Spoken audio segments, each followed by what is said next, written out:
ഈ ബഡ്ജറ്റിന് മുമ്പ് ധനകാര്യമന്ത്രിയെ കാണുകയും ഇത്തരം ആവശ്യങ്ങളൊക്കെ പറയുകയൊക്കെ ചെയ്യുന്നുണ്ട്. ബഡ്ജറ്റിന് മുമ്പ് ധനകാര്യമന്ത്രി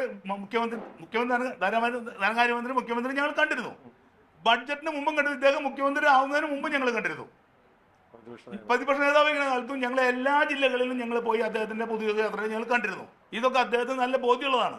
പക്ഷേ ഇതിന്റെ ഇത്രയും വലിയൊരു കെടുതികൾ, ഈ KSRTC സൗജന്യം കൊടുത്താൽ ഇത്രയും വലിയൊരു പ്രശ്നം ഉണ്ടാവുമെന്ന് അദ്ദേഹം ചിന്തിച്ചിട്ടുണ്ടാവില്ല എന്നാണ് ഞങ്ങൾ വിശ്വസിക്കുന്നത്.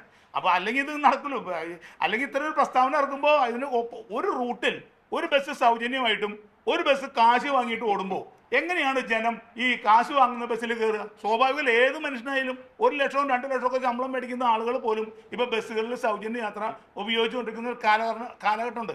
ഞങ്ങൾ ഈ ഡീസൽ വില വർധനവിൻ്റെ പശ്ചാത്തലത്തിൽ ബസ് ചാർജ് വർധനവ് ആവശ്യപ്പെടാൻ നിന്ന കാലഘട്ടം 2022-ലാണ് ഞങ്ങൾക്ക് അവസാനമായിട്ട് ബസ് ചാർജ് വർദ്ധിപ്പിച്ചത്. 2022-ലെ ബസ് ചാർജ് വർധനവ് ശേഷം 2026-ആയി. 4 കൊല്ലം കഴിഞ്ഞ് 5-ാമത്തെ കൊല്ലത്തിലേക്ക് കടന്നു.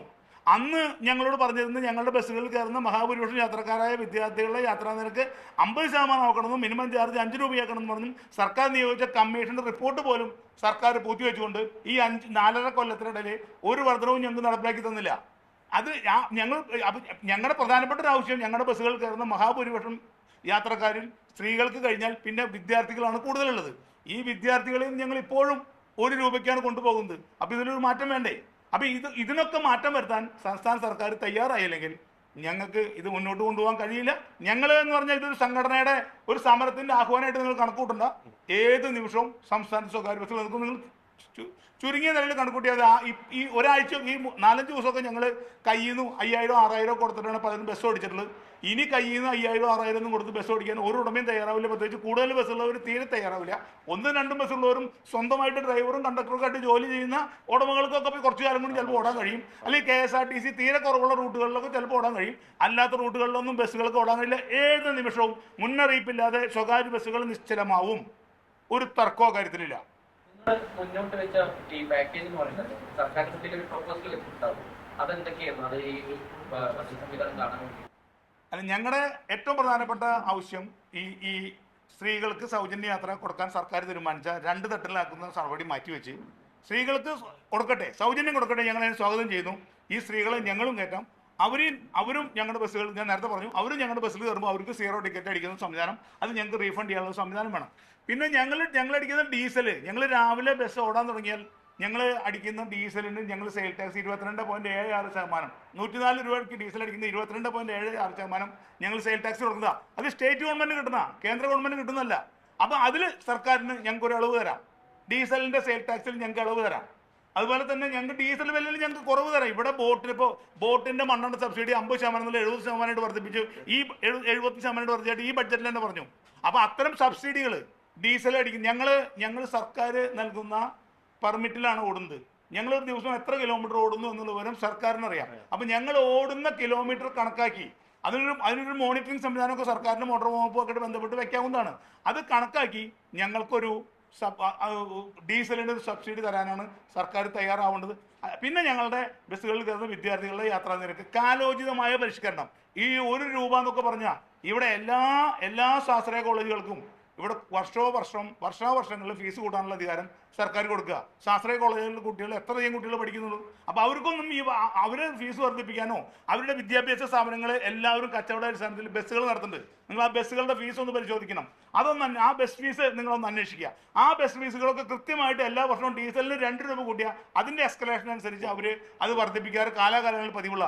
ഞങ്ങളുടെ സ്വകാര്യ ബസ്സുകളിൽ കയറുന്ന വിദ്യാർത്ഥികൾക്ക് മാത്രം ചാർജ് വർദ്ധിപ്പിക്കാൻ കഴിയില്ല എന്ന് പറഞ്ഞവരോട് നമുക്ക് യോജിക്കാൻ കഴിയാത്ത ഈ 2-3 പ്രൊപ്പോസൽ. പിന്നെ ഞങ്ങളുടെ ബസ് ചാർജ് വർധനവ് 2022 ചെയ്ത 2022 ശേഷം നടന്ന ഞങ്ങളുടെ പ്രവർത്തന ചെലവിലുണ്ടായ വർധനവ്, ഓയിൽ, ഗ്രീസ് തുടങ്ങിയ എല്ലാ മേഖലകളിലും ഉണ്ടായ വർധനവ് നമ്മൾ കണക്കിലെടുത്ത് ഞങ്ങളെ ബസ്സിന് ഇപ്പോൾ ബോഡി നിർമ്മിക്കാൻ പുതിയ കേന്ദ്ര ഗവൺമെൻറ് AS 053 പറഞ്ഞ നോംസ് അനുസരിച്ച് 40% ഞങ്ങളുടെ ബോഡി ബിൽഡിങ്ങിൽ വർദ്ധിച്ചേ. 10 ലക്ഷം രൂപ ബോഡിക്ക് ഉണ്ടായിരുന്നു. ഇന്നിപ്പോൾ 14 ലക്ഷം രൂപ എടുത്താലേ ബസ്സിൻ്റെ ബോഡി കെട്ടാൻ കഴിയുള്ളൂ.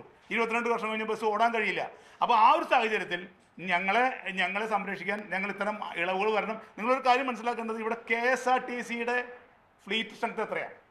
എത്ര ബസ്സുകൾക്ക് KSRTC ഓടാൻ, എത്ര ജനങ്ങൾക്ക് KSRTC കൊണ്ട് സൗജന്യം കൊടുക്കാൻ കഴിയും? 3000 ബസ്സാണ് ആകെ ഓടുന്നത്. അത്രയൊന്നും ഓടുന്നത് ഞങ്ങൾ വിശ്വസിക്കില്ല. അവരുടെ കണക്കിൽ 3000 ഉണ്ട്, ഞങ്ങൾ അവിടേക്ക് വരുന്നു. ഈ 3000 ബസ്സും ഞങ്ങളുടെ 12000 ബസ്സും തമ്മിൽ താരതമ്യം ചെയ്യുമ്പോൾ 25% താഴെയാണ് KSRTCക്ക്. അപ്പം ഞങ്ങളില്ലാതെ ഈ സംസ്ഥാനത്ത് ജനങ്ങളുടെ യാത്രാക്ലേശം, സൗജന്യമായിട്ടുള്ള ചെലവ് കുറഞ്ഞ യാത്രാ സംവിധാനം നിലനിൽക്കാൻ കഴിയില്ല. അതുകൊണ്ട് ഞങ്ങളെ സംരക്ഷിക്കാൻ സർക്കാരിൻ്റെ ബാധ്യതയായിട്ട് സർക്കാർ ഏറ്റെടുത്തുകൊണ്ട് ഞങ്ങളെ സംരക്ഷിക്കണം. സർക്കാർ ഈ പറഞ്ഞത് പൊതുഗതാഗതം പറഞ്ഞാൽ KSRTC മാത്രമല്ല, കേരളത്തിലെ സ്വകാര്യ ബസ്സുകളും പൊതുഗതാഗതത്തിൻ്റെ ഭാഗമാണ് എന്നാണ് പറഞ്ഞത്. പക്ഷേ KSRTC ചെയ്യുന്ന അതേ സർക്കാരിൻ്റെ സാമൂഹ്യ ബാധ്യതകളെല്ലാം സ്വകാര്യ ബസ്സുകൾ നിറവേറ്റുന്നുണ്ട്. ഞങ്ങൾ വിദ്യാർത്ഥികൾക്ക് കൺസെഷൻ കൊടുക്കുന്നു. ഇവർ സർക്കാർ പറയുന്ന മറ്റേ എല്ലാവിധ കൺസെഷനുകളും, ഇപ്പോൾ അംഗവൈകല്യമുള്ളവരെ, കാഴ്ച പരിമിതിയുള്ളവരെ, ഇവർക്കെല്ലാം ഞങ്ങൾ കൺസെഷൻ കൊടുക്കുന്നു. അപ്പോൾ സർക്കാർ പറയുന്ന എല്ലാ സാമൂഹ്യ ബാധ്യതകളും സ്വകാര്യ ബസ്സുകൾ ഏറ്റെടുക്കുന്നുണ്ട്. പക്ഷേ സ്വകാര്യ ബസ്സുകൾക്ക് ഒരു കോമ്പൻസേഷൻ തരില്ല പറയുന്നത് അത് 2 രീതിയല്ലേ. അതുപോലെ തന്നെ ഇവിടെ ഞങ്ങളെ സംബന്ധിച്ചിടത്തോളം ഇപ്പോൾ ഞങ്ങളുടെ 60-70% യാത്രക്കാരില്ലാതായിരിക്കുകയാണ്, സ്ത്രീ യാത്രക്കാരില്ലാതെ. അപ്പോൾ ഞങ്ങളുടെ ബസ്സുകളിൽ കയറുന്ന മറ്റു യാത്രക്കാരുടെ ചാർജ് വർദ്ധിപ്പിക്കണം. അങ്ങനെ കോമ്പൻസേറ്റ് ചെയ്യട്ടെ സർക്കാർ. ബസ് ചാർജ് വർദ്ധിപ്പിച്ചിട്ട് ഞങ്ങൾക്ക് ഇപ്പോൾ ഉള്ളത് വിദ്യാർത്ഥികൾ മാത്രമാണ്. അങ്ങനെയാണെങ്കിൽ സർക്കാർ പറയാലോ, സ്വകാര്യ ബസ്സുകളിൽ നിന്ന് വിദ്യാർത്ഥികളുടെ കൺസെഷൻ എടുത്തു കളയാലോ. വിദ്യാർത്ഥികൾക്ക് സ്വകാര്യ ബസ് കൺസെഷൻ കൊടുക്കേണ്ട ബാധ്യതയില്ല. മറ്റു സംസ്ഥാനങ്ങളിലെ കഥ ചെയ്തുകൊണ്ടിരിക്കുന്നത്. തമിഴ്നാട്ടിൽ സ്വകാര്യ ബസ്സുകളിൽ കൺസെഷൻ ഇല്ല, ആന്ധ്രയിലില്ല, കർണാടകയിലില്ല. ഇതെല്ലാം സർക്കാർ ബസ്സുകളിൽ മാത്രമേ ഉള്ളൂ. ഇവിടെയും അറിയാലോ, സ്വകാര്യ ബസ്സുകളിൽ ഈ സ്ത്രീകൾക്ക് ചെയ്തമാതിരി വിദ്യാർത്ഥികൾക്കും ചെയ്യാലോ. വിദ്യാർത്ഥികൾക്ക് KSRTCയിൽ സൗജന്യമായി യാത്ര ചെയ്യാം. സ്വകാര്യ ബസ്സുകളിൽ പോകാൻ കഴിയില്ല, അവർക്ക് സാമ്പത്തികമായിട്ട് ബുദ്ധിമുട്ടുണ്ട്, അവർ അത് കഴിയില്ല എന്ന് പറയാമല്ലോ. ഇതൊന്നും പറയാതെ ഇത് ശരിക്കും പറഞ്ഞാൽ ഇതൊരു ഇരട്ടത്താപ്പാണ്.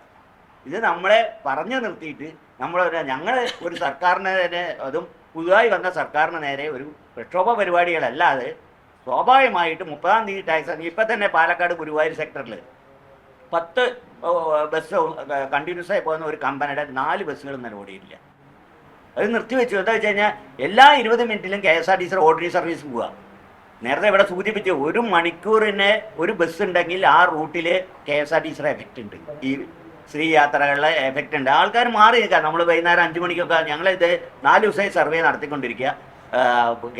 4 മണി 4:30 മുതൽക്ക് സിവിൽ സ്റ്റേഷൻ്റെ അവിടെ പോയി നിന്ന് കഴിഞ്ഞാൽ അപ്പം മുതൽക്കുള്ള സ്ത്രീ യാത്രക്കാർ മാറി നിൽക്കുക. 5 മണിക്കും 5:10 വരുന്ന KSRTC കയറി പോകാൻ വേണ്ടി. അപ്പോൾ ഇതിന് അടിയന്തരമായിട്ട് ഇടപെട്ടില്ലെങ്കിൽ തട്ടിമുട്ടി 30-ാം തീയതി വരെ പോകും. 30-ാം തീയതിക്ക് ശേഷം വലിയൊരു വിഭാഗം ബസ്സുകൾ നിന്ന് പോകും. അങ്ങനെ നിന്ന് കഴിഞ്ഞാൽ കേരളത്തിലെ എല്ലാ ബസ്സുകളും സമരം ചെയ്ത് ഒന്നിച്ച് നിർത്തണ്ട എന്നൊന്നും ആവശ്യമില്ല. ഒരു വിഭാഗം ബസ്സുകൾ എന്തായാലും അടുത്ത ദിവസങ്ങളിൽ നിന്ന് പോകും എന്നുള്ള ഞാൻ പറയാം.